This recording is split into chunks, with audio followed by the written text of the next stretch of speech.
തുടർച്ചയായ 6ാം തവണയും ഭരിക്കേണ്ട മുന്നണിക്കൊപ്പം നിന്ന് സ്ഥാനാർത്ഥിയെ ജയിപ്പിച്ച കോതമംഗലം മണ്ഡലം. കഴിഞ്ഞ 6 തവണകളായി കോതമംഗലം മണ്ഡലത്തിൽ നിന്നും വിജയിക്കുന്ന സ്ഥാനാർത്ഥി ഏത് മുന്നണിയുടെ ഭാഗമാണോ അതേ മുന്നണിയാണ് കേരളം ഭരിക്കുക. കൗതുകകരമായി തോന്നുന്ന യാഥാർത്ഥ്യത്തിന്റെ വിശദാംശങ്ങളിലേക്ക്.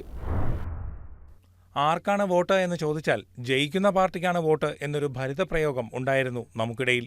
എന്നാൽ കോതമംഗലത്തെ ജനങ്ങൾ ഇത് വെറുതെ ഫലിതമായി പറയാറില്ല. കാര്യമായി തന്നെ പറയുന്നവരും ചെയ്യുന്നവരുമാണ്. വെറുതെ പറയുന്നതല്ല, തെളിവുണ്ട്. തുടർച്ചയായി 6ാം തവണയാണ് കോതമംഗലം മണ്ഡലം വോട്ട് ചെയ്ത് വിജയിപ്പിക്കുന്ന സ്ഥാനാർത്ഥിയുടെ മുന്നണി സംസ്ഥാനത്തെ ഭരണമുന്നണിയാകുന്നത്. മുൻ DCC പ്രസിഡന്റ് VJ പൗലോസ് അവസാനമായി നിയമസഭയിലേക്ക് മത്സരിച്ചപ്പോൾ കോതമംഗലം അദ്ദേഹത്തെ MLA ആയി തിരഞ്ഞെടുത്തു. അന്ന് UDF മന്ത്രിസഭയാണ് ഭരണത്തിലെത്തിയത്. പിന്നീട് TU കുരുവിള LDFന്റെ ഭാഗമായി നിന്നുകൊണ്ട് മത്സരിച്ചു, വിജയിക്കുകയും ചെയ്തു. LDF ഭരണത്തിലെത്തി.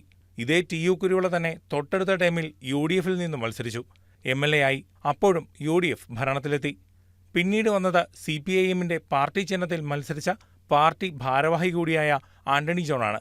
ആന്റണി ജോൺ MLAയുമായി ഭരണം LDFന് കിട്ടുകയും ചെയ്തു.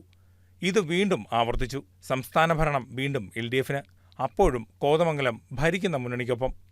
ഇപ്പോഴിതാ മൃഗീയ ഭൂരിപക്ഷത്തിൽ UDFന്റെ ഷിബു തെക്കുംപുറം MLA ആയി. ഭരണം UDFന്.